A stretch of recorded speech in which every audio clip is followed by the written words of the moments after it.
네, 안녕하십니까.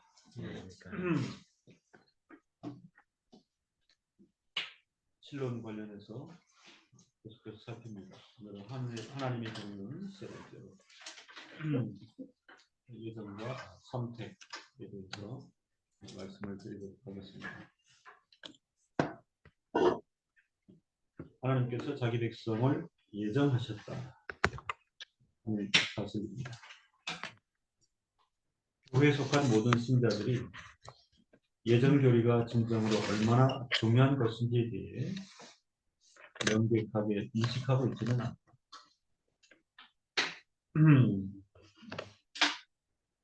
이것은 제가 정리한 내용이 아니고요. 개혁주의 교의학 예정 편에 처음 시작할 때 개혁자들이 이렇게 표명한 내용입니다. 교회에 속해 있다고 하나 모든 신자들이 예정 교리가 진정으로 얼마나 중요한 것인지에 대해 명백하게 인식하고 있지는 않다. 그 깊이를 깊이 인식하는 것에는 사실은 한계가 없다. 이런 표현입니다. 연합예배 설교에서 제가 집요라는 말을 썼습니다. 칼빈 이후에 사실은 모든 신학자들이 집요하리만큼 예정과 선택에 대해서는 강조하고 또 강조하고 설명을 하고 있습니다. 그래서 우리가 알고 있는 주요 신학자들은 대부분의 저술 가운데 예정론 이런 표현을 쓰고 있습니다. 배자의 예정론, 누구의 예정론 이런 저서가 따로 존재할 정도입니다. 개혁주의 교회, 개혁주의 신학이라 할 때 이건 다른 교파와 신학보다 이 점을 더 분명하게 인식하고 있습니다. 그러므로 개혁교회 성도들은 예정으로 드러내신 하나님의 영원하시고 선하신 기쁨에 대해서 기꺼이 언급하고 찬양합니다.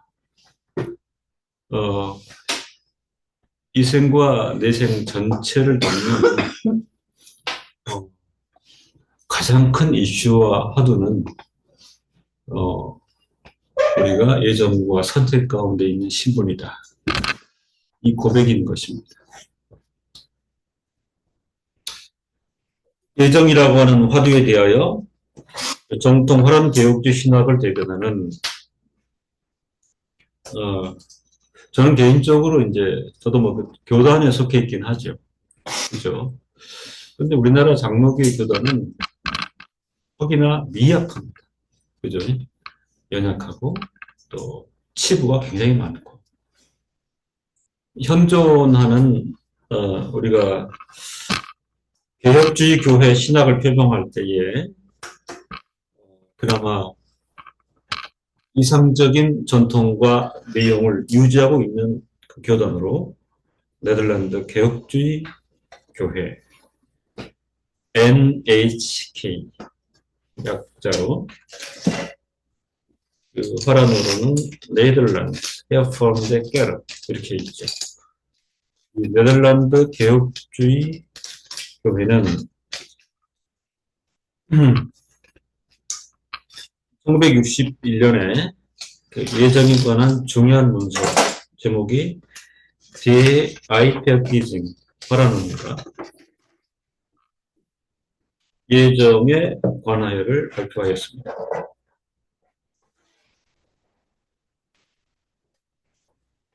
이게 놀라운 것이죠. 교단 차원으로 교단이 표명하는 가장 중요한 신학적 화두를 공적으로 표명하고 또 문서화했습니다. 네덜란드 개혁주의 교회는 이 문서 발표와 관련하여 특별히 실천적인 관점에서 문제 요점을 표명한다. 이렇게 언급하였습니다. 예정은 충분히 실천적으로 드러나야 한다. 교단은 성도가 하나님의 예정에 관하여 산다고 신앙을 고백하는 경우에 이것은 다음에 두 가지를 고백하는 것이라고 정의하였습니다. 실천적이라 그랬죠. 예정과 선택을 확고히 믿는 성도들로서는 두 가지의 자세가 필요하다. 첫째로 예정 교리에는 우리를 겸손하게 만드는 무엇인가가 있다. 우리가 집요하게 예정과 선택 교리를 존중히 여길 때 우리를 겸손하게 만드는 무엇이 있다. 그게 무엇인가? 우리의 구속, 그죠? 죄와 허물 가운데 우리가 죄사함을 받고 영생을 받는 이 우리의 구속은 결코 우리 자신의 주도나 힘을 의존하는 것이 아니라 그 예정 교리를 확신할 때 이 자세가 더욱 농후해진다 하는 것입니다. 우리의 구속은 결코 우리 자신의 주도나 힘을 의존하는 것이 아니라 그렇게 하셔야 할 책임이 하나님에게는 없음에도 그렇게 안 하셔도 되는데 이런 이해죠. 그죠? 원죄와 자범죄 이후에 그렇게 죄를 짓고 허물을 범하고 살다가 죽고 멸망하면 되는데 끝인데 그렇게 하셔야 할 책임이 하나님에게는 없음에도 하나님 우리에게 호의를 갖고 다가오시는 것에 전적으로 의존한다. 둘째로 예정 교리에는 우리를 크게 위로해주는 무엇인가가 있다.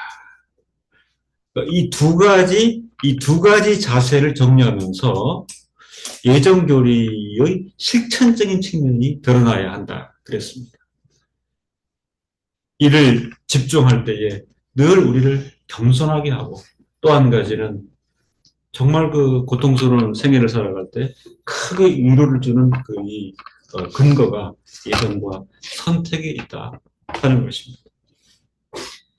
우리의 구속은 조금도 흔들림이 없이 확실하다. 예정과 선택을 확정할 때에 늘 우리는 심령 가운데 우리의 구원은 우리의 영생은 확실하다 하는 것이 연결되어 있고 이것은 왜냐하면 그것은 우리 자신에게 속한 어떤 것에도 의존하지 않고 그죠? 우리의 생각이나 우리의 행위나 우리의 공로에 의존됨이 없이 반면에 오직 또한 완전히 하나님의 신실하심을 의존하기 때문입니다. 우리 자신에 대해서 전혀 의존하지 않는다 하는 것은 오로지 하나님의 신실하심을 의존한다. 하나님의 신실하심을 굳건히 의존한다 하는 것이 개혁 장로교에 표명하는 계시 의존 사색의 한 요새입니다.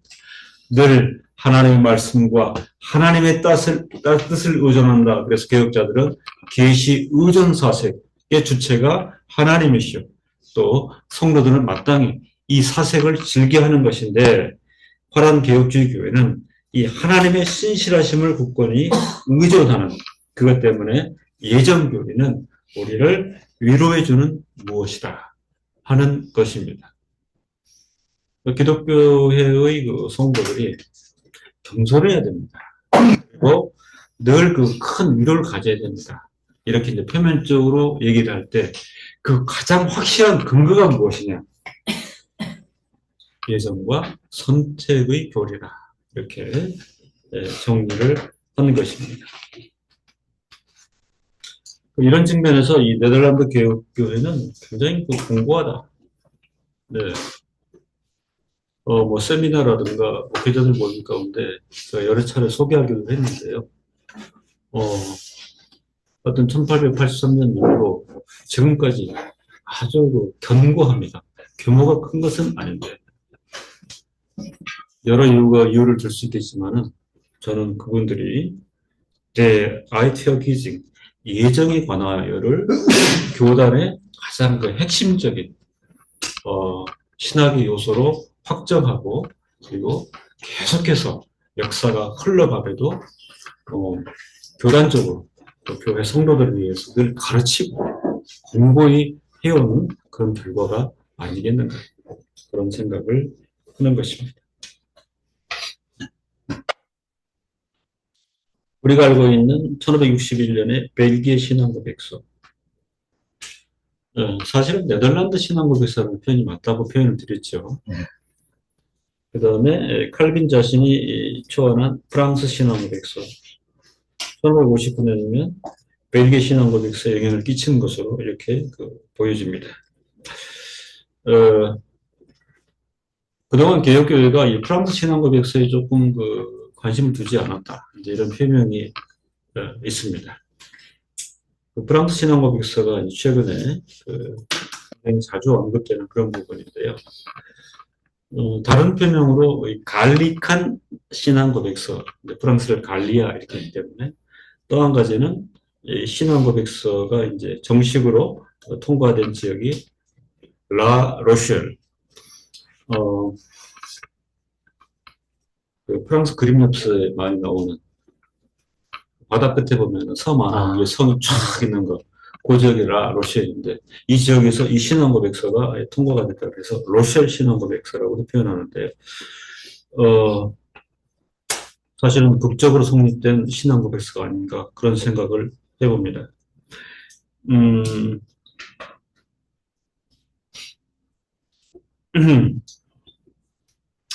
사실은 이 신앙고백서가 프랑스란 국가에서 그나마 인정될 수 있었던 것은 앙리 4세의 노력이 있었습니다. 앙리 4세. 부르봉 왕가. 부르봉 왕가의 이제 처음 주자가 앙리 4세인데, 예, 자기 집안의 성이 부르봉이에요. 근데 이제 앙리 3세가 아버지가 아니고, 앙리 3세는 자식이 없었어요.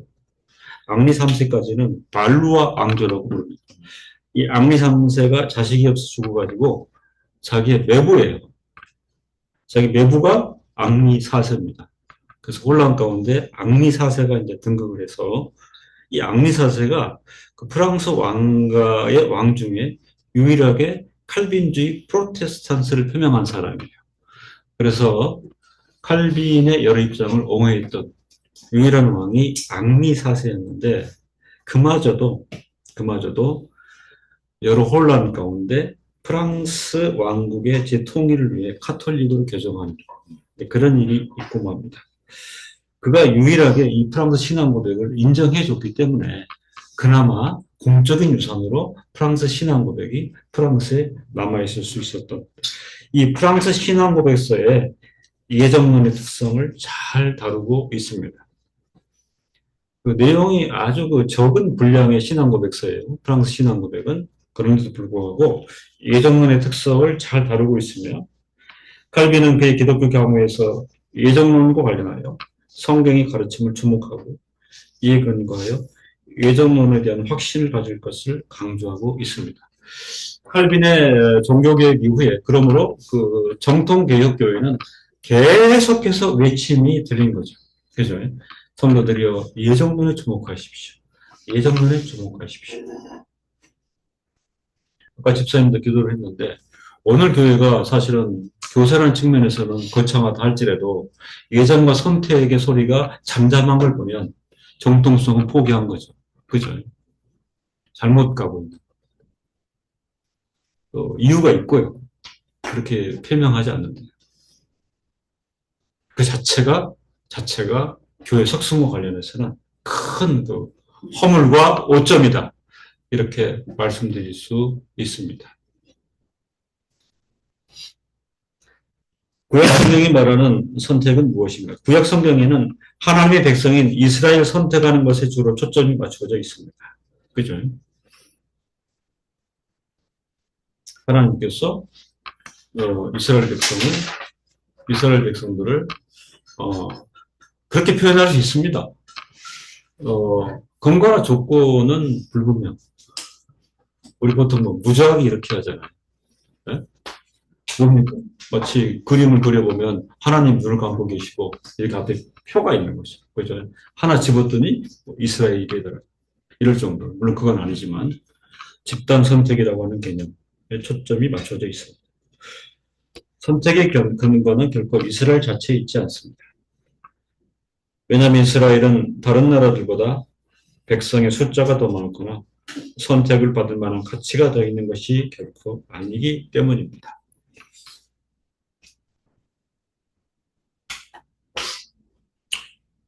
하나님은 그분의 절대 주권적인 사랑과 신실하심에 기초해서 이스라엘을 그분의 백성으로 선택하셨습니다. 다르게 표현하면 순전히 하나님의 뜻과 의지다, 이렇게 표현할 수 있습니다. 신명기 7장 7절로 8절에 여호와께서 너희를 기뻐하시고 너희를 택하시면 너희가 다른 민족보다 수요가 많은 연고가 아니라 너희는 모든 민족 중에 가장 적으니라. 여호와께서 다만 너희를 사랑하심을 인하여 또는 너희 열조에게 하신 맹세를 지키려 하심을 인하여 자기의 권능의 손으로 너희를 인도하여 내시되 너희를 그 종 되었던 집에서 애굽 왕 바로의 손에서 속량하셨나니.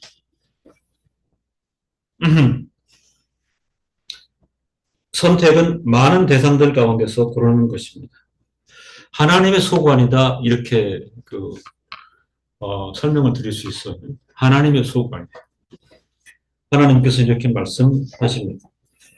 너는 여호와 내 하나님의 성민이라.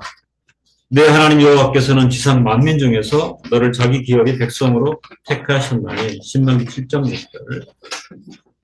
아모스 3장 2절에는 네가 땅의 모든 족속 가운데 너희만을 알았나니.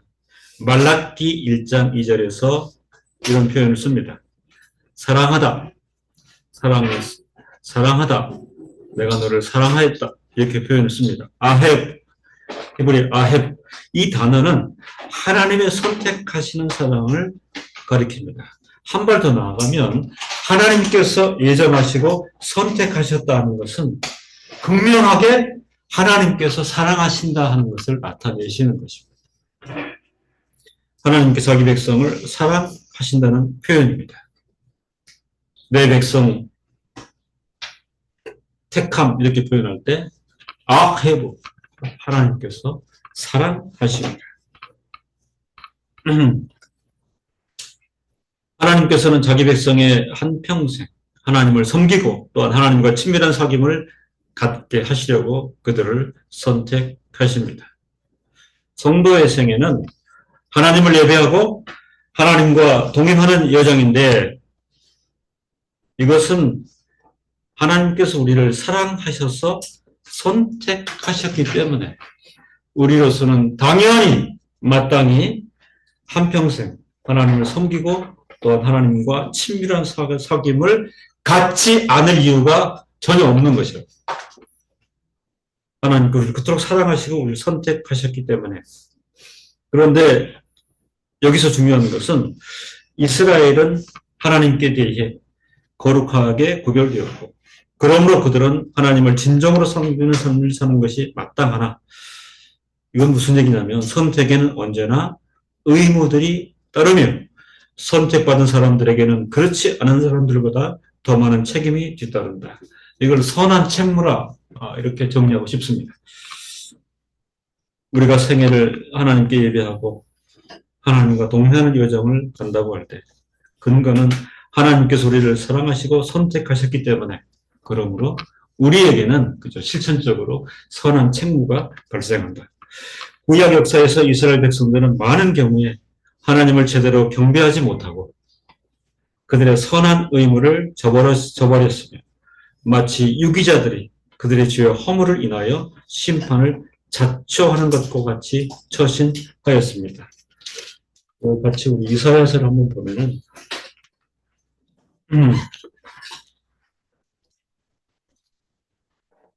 이사야서 1장입니다. 1장. 네. 이사야 선지가 이스라엘의 형편과 상황을 낱낱이 고발하는 것입니다. 이스라엘 백성들이 많은 경우에 하나님을 제대로 경배하지 못하고 그들의 선한 의무를 저버렸으며 마치 유기자들이 그들의 죄와 허물을 인하여 심판을 자초하는 것 같이 똑같이 처신하였다. 1장 2절로 9절까지 우리 함께 읽어보겠습니다. 하늘이 들으라, 땅이 귀를 기울이라. 여호와께서 말씀하시기를 내가 자식을 양육하여 그들이 나를 거역하였다. 손을 들이밀어가고 나에게는 주인의 불을 알려나는 이스라엘이 말도 못하고 너희 백성은 깨닫지 못하는도다 하셨다. 슬프다 무례한 나라여, 허물된 백성이여, 행하게 정죄하여 내가 부패한 자식이로다. 그들이 여호와를 버리며 이스라엘의 거룩한 자를 만물이 여겨 멀리하고 물러갔도다. 내가 어찌하여 매를 범하려고 더욱 배워가느냐. 오늘은 명령없고 온 마음은 피곤하였으며 발바닥에서 머리까지 서는 곳이 없이 상한 것과 터진 것과 쓰러맞은 흔적뿐이거든. 그것을 짜며 싸매며 기름으로 유하게 하여 같이 하는 것이다. 너희 땅은 흥하였고 너희 성소는 불을 받고 너희 토지는 너희 전에 이방인에게 삼켰으며 이방인에게 파괴된 같이 흠모였고 날씨없는 보름의 망대같이 원도가 흠을 성지만 같이 에어사인 성같이 겨우 남았도다. 망대와 세상을 하여 소를 남겨두지 아니하였으며 우리가 소를 오락마 샀었으리로다.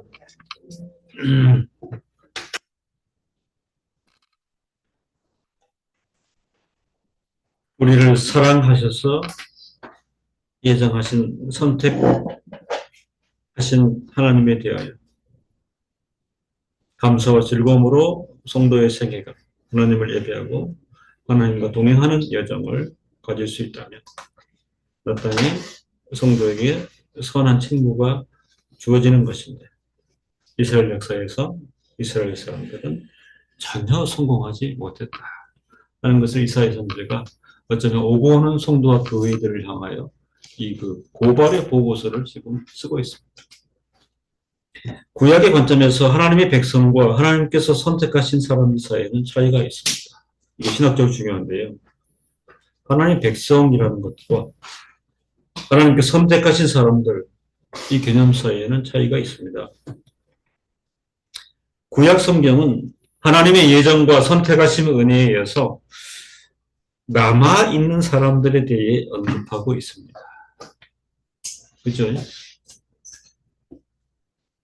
형편없는 이스라엘 백성들에 대해서도 선택 예정 관련해서 표명을 하지만 또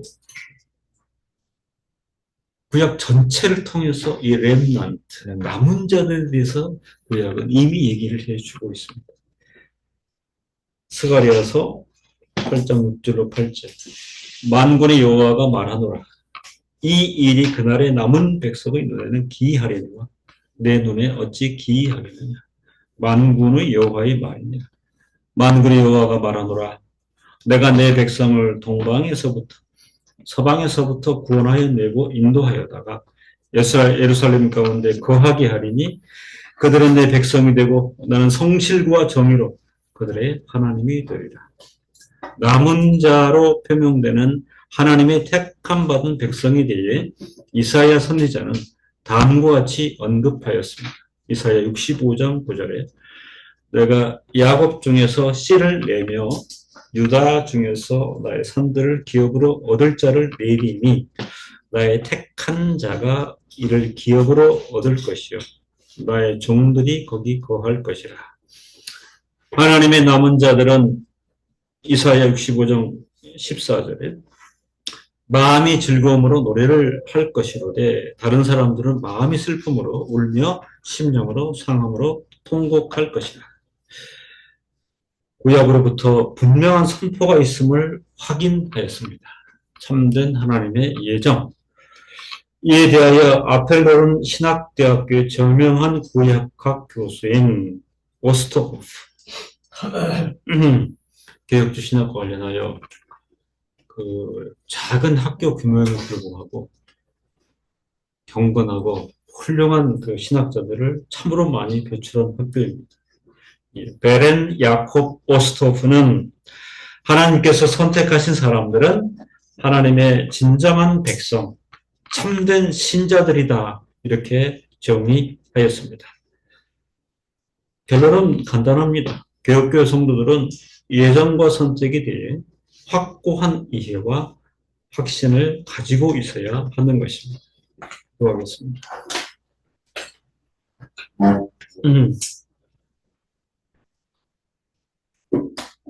칼빈 이후에 정통 개혁주의 교회와 그 신학에서는 집요하게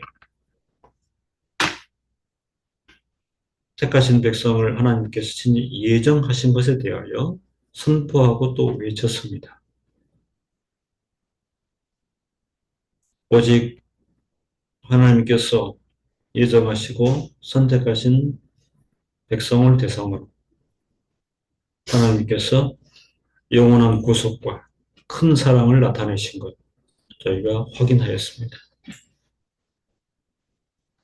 그렇게 하실 필요가 없었음에도 우리의 허물과 죄를 인하여 예수 그리스도의 대속을 허락하시고 그것을 통하여 예정하시고 택한 백성들로 생명과 영생을 허락하시며 하나님께 사랑하심으로 끝까지 돌보시고 동시에 택하신 백성들로부터 예배와 찬송을 받으시는 경배를 받으시는 이 교제를 끊임없이 이어나가게 하신 하나님의 경륜을 저희가 이 시간 확인합니다.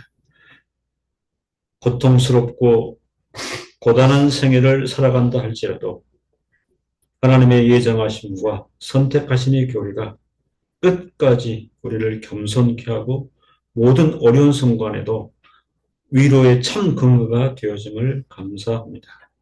이 신앙을 확정하고 또 신앙을 알리는 저희들 되게 하여 주옵소서. 예수 그리스도 이름으로 기도합니다. 아멘.